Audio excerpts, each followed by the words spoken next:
E aí, meu povo, tudo bom com vocês? Meu nome é Douglas Sena, esse é o canal do Ursão, e aqui nesse canal a gente fala sobre revisão de novela e novela no geral. A gente troca uma ideia sobre tudo que rola nesse mundo da novela. E é isso, não esqueça de se inscrever no canal, compartilhar o vídeo com os amigos de vocês, deixa o like que é muito importante, e bora chegar em 1000 inscritos pra gente poder monetizar o canal. Então eu conto muito com o apoio de vocês pra isso. Bora, vamos hablar sobre mais um capítulo da novela. E aí, meu povo, tudo bom com vocês? Vamos falar aqui do episódio 12 de Terra e Paixão, novela das 9, escrita por Valcir Carrasco. Vamos começar falando aqui da Lucinda e da Anneli. A Lucinda acorda toda empolgada, parece que ela e o Andrade, pelo menos nesse momento, conseguiram se resolver, inclusive transaram. Ela deixa isso muito claro, que ela tá muito feliz, tá super empolgada, porque os dois parece que voltaram a ter a sintonia que tinham antes, e ela tá feliz por causa disso. Porém, a Anneli aproveita para dar aquela cutucada e pergunta: então por que é você que sempre tem que levar o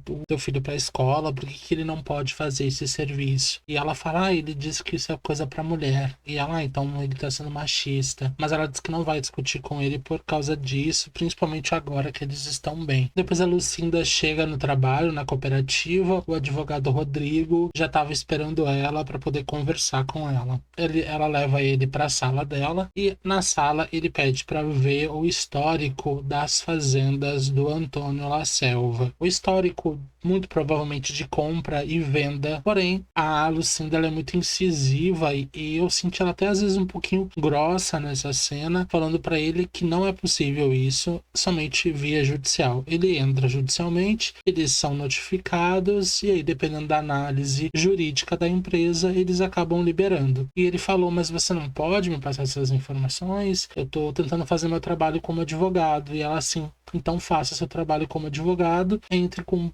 uma ação, né, com uma solicitação, e depois encaminhe pra gente. Acho ela muito grossa, mas isso a gente percebe o poder e a influência que o Antônio tem em toda a cidade. Depois, aproveitando e falando de Anneli e de Andrade, a Anneli, ela tá trabalhando na pousada, ela tá lavando os pratos, e o Andrade tá ali na volta dela, falando o quanto ela é atraente, dando em cima dela, justamente porque ele viu ela no site, né? Ele fala pra ela que os dois estão ali sozinhos, e ela diz: não, só tem eu, você e esse prato aqui. E ela quebra o prato na parede, e ele grita que ela vai ter que pagar. Só que bem na hora, o marido dela, o namorado dela, na verdade, aparece, e ela fica um pouco mais tranquila. Ele questiona, mas ela sempre fala que tá tudo bem, que tá tudo tranquilo, e pede pros dois irem tomar um sorvete, e até brinca pros dois fazerem um sexo selvagem. E depois ele fala: vamos pular direto pro sexo selvagem. Depois ela fala que tá brincando, e o Andrade sai pela tangente. Enquanto a Anneli tava lá brigando com o Andrade, a Lucinda tava aqui numa reunião na cooperativa. Eu acho que essa reunião ela vai ser importante, porque eles falaram de uma vaga de emprego que vai ser aberta na cooperativa. E se isso foi colocado na narrativa da história, é porque talvez essa vaga ainda vai ser importante. Então vamos ficar de olho nela. Depois a Anneli, ela acaba saindo com o namorado, e o Andrade,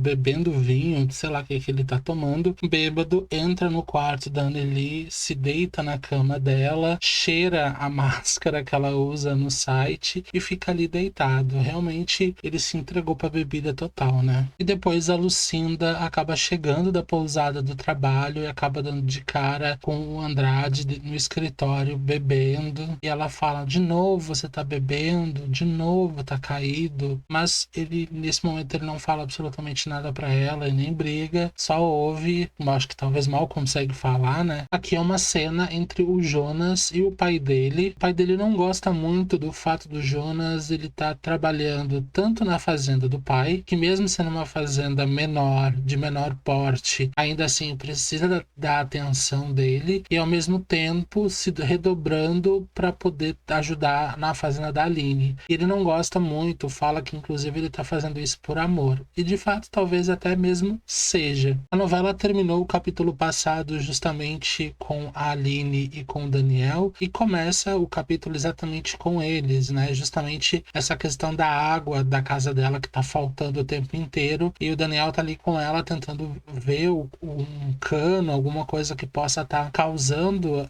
essa falta d'água, porém eles não acharam absolutamente nada. Depois de um tempo, a Aline tá ali cuidando da plantação, a mãe dela vem correndo e fala para ela que o filho dela simplesmente desapareceu. Ele entrou na mata dentro e simplesmente se foi. A Aline, obviamente, sai correndo, desesperada, quem é que não sairia, né? Ela entra a mata dentro também para poder encontrar o filho. E a criança tá ali seguindo o pai, como se ela estivesse vendo o pai dela e falando: pai, me espera. E ele indo atrás do pai. E a Aline, desesperada, indo atrás da criança. Depois de um tempo, ela consegue encontrar o filho e o filho chega na aldeia. Ela abraça o filho, conversa junto com o xamã, e o xamã fala para ela que ele veio seguindo o pai dele. O pai dele que trouxe ele até ali. A Aline não entende, obviamente, no primeiro momento, e mostra um momento exato onde o pai, o Samuel, o pai o marido da Aline, entrega para ele a escritura da fazenda, das terras, né? E a Aline fala: mas o que ele entregou para você? Porque no primeiro momento ela não sabe que são as escrituras da terra. Ela fala: o que ele entregou para você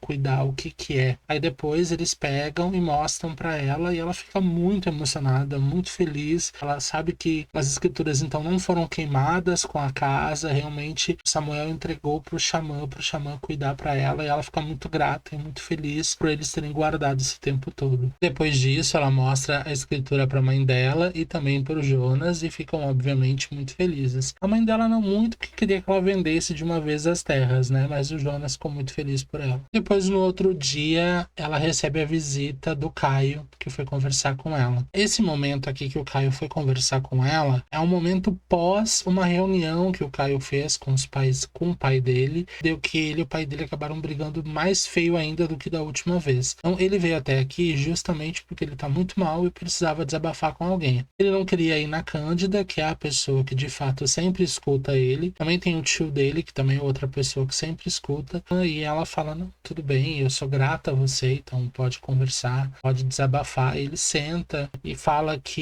ele tá muito orgulhoso dele, porque é a primeira vez que ele enfrenta o pai dele. Ele tá muito orgulhoso e fala que ela vai sentir orgulho dele também. E é uma escolha que ele fez, né? Ele quer enfrentar o pai dele, e agora com certeza ele vai enfrentar o pai dele no que for necessário. E a gente chegou também em uma das melhores cenas do capítulo até aqui. Obviamente que a cena em que o Caio enfrentou o pai dele é uma cena muito boa, mas essa cena aqui também é ótima, quando a Aline chega no cartório e fala com o atendente: ah, eu vim aqui há uns dias atrás para tentar pegar as escrituras das minhas terras. E ela: ah, tá. E ela vai lá, chama o chefe dela vem e fala: ah, não sei se você não entendeu, mas que as tuas escrituras não estão aqui. E ela fala: não, eu entendi muito bem, eu na verdade trouxe as escrituras aqui para você ver, que as escrituras estão com o carimbo desse cartório aqui. Então, se vocês não querem que eu abra um processo contra vocês para verificar o que aconteceu, é melhor você tirar cópias para mim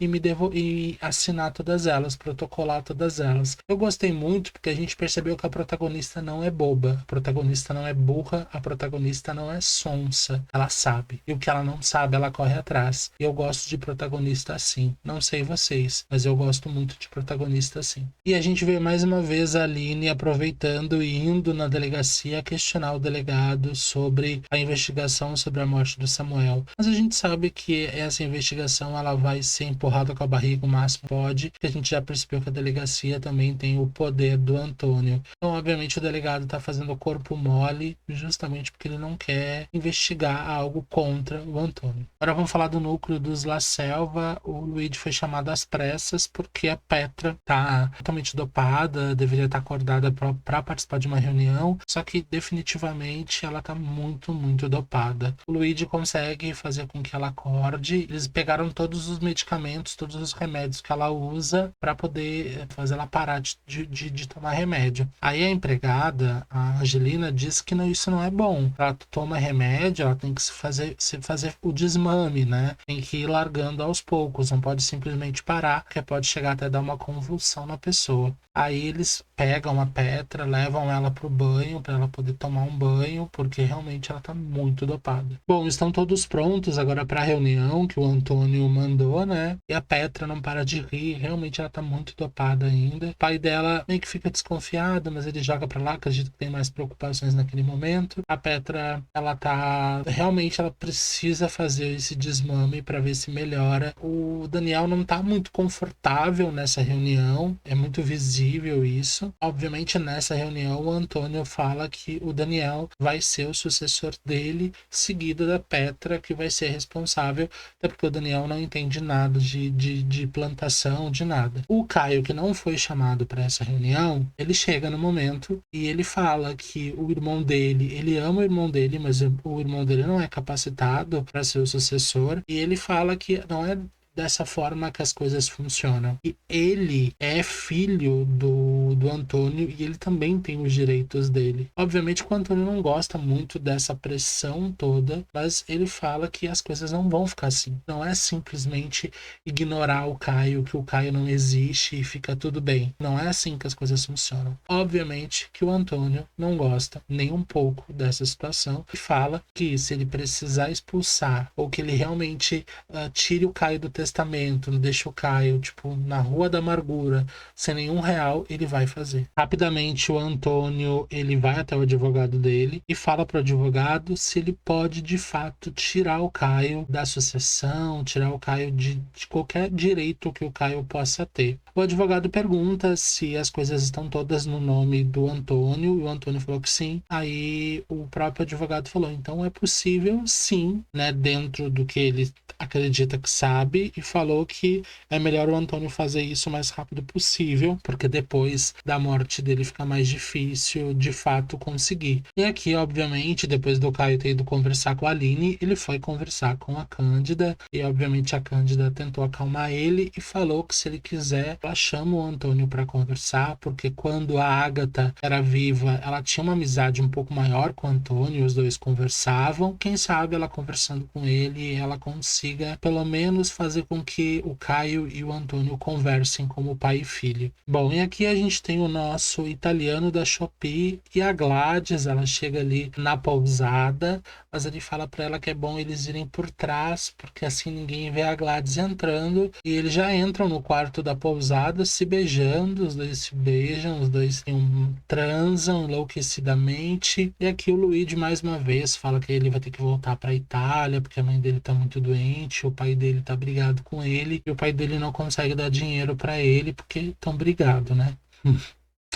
Pela miséria, né? E ela realmente fala que vai ajudar ele faz o bom moço, né? Não, tô desabafando. Ela, não, mas eu quero te ajudar. Ela, mas o ruim, se eu te transferir algum dinheiro, esse valor vai ficar no extrato, né? Então ela tira uma corrente de esmeralda que ela tem, que possivelmente deve valer algum bom dinheiro, e entrega para ele. Ele, mesmo assim, continua se fazendo de inocente, dizendo que não quer, mas depois acaba aceitando, e ela fala, aceita. Se fosse o contrário, você não me ajudaria? E ele, sim, ajudaria. Coitado, não tem certo R$1 para comprar um chiclete, gente. Vocês imaginam. Bom, depois de toda essa situação, obviamente, a Cândida mandou chamar o Antônio lá no bar dela para que os dois possam conversar. Aqui a Laura e o Kevin tentam atender ele, e essa cena acaba sendo uma cena muito engraçada. E eles tentam, né? A gente percebe que o Ramiro, ele tem alguma coisa pelo Kevin, isso fica muito claro, né? O interesse, mas é engraçado essa cena, é uma cena boa, gostei. E o Kevin e ele ficam trocando olhares, e é engraçado. Mas um ponto importante que a gente não pode esquecer, que mesmo sendo uma cena muito engraçada, a gente vê esse homem mais duro, mais rústico, vamos dizer assim, apaixonado pelo gay, afeminado, esse estereótipo que se coloca muito em novelas, que é mais esse gay afeminado, não tem problema nenhum nisso, mas a gente não pode esquecer, gente, que o Ramiro, ele é um assassino, que o Antônio paga pra ele matar pessoas. A gente viu no começo da novela que ele matou o Samuel, e quantas outras pessoas ele já não teve que matar, que a gente talvez vá ficar sabendo no decorrer da trama. A Cândida chamou justamente novamente o nosso querido Antônio La Selva para conversar, justamente com a intenção de fazer com que talvez ele consiga conversar com o Caio, de pai para filho, somente os dois, e consigam se resolver da melhor forma possível. E ele até fala, nossa, faz muito tempo que a gente não conversa, e a gente percebe até mesmo aqui com ela, ele não é esse cara tão durão quanto a gente vê. Ele até consegue dar uma amolecida, consegue conversar com ela de uma forma mais de boa, sabe? E ela fala para ele que ela adorava muito a Agatha, que as duas tinham uma amizade muito bacana, e ela toca no nome do Caio. Quando ela toca no nome do Caio, ele já meio que já volta a endurecer de novo, já volta a ser aquele Antônio que a gente tá acostumado a ver, e ele fala que não, e ele meio que bota uma pressão na Cândida. O que ela tem a ver com isso, sabe? O que ela tá se metendo ali? Ela fala que não quer se meter, mas ela gosta muito do Caio, e sabe que o Caio é uma boa pessoa, e sabe que talvez se os dois pudessem conversar, poderiam se resolver. Mas de fato o Antônio não quer, e o Antônio é muito incisivo nisso, e de fato existe essa racha entre o pai e o filho, mas que talvez a gente torça que seja resolvido o mais rápido possível. Mas por enquanto ainda não. E terminou o capítulo aqui. Quero saber de vocês, o que vocês acham da relação do Kevin com o Ramiro, mesmo sabendo que ele é um assassino. Se vocês dão essa passada de pano. É isso, muito obrigado por me acompanharem o resumo. Beijo no coração de vocês e até!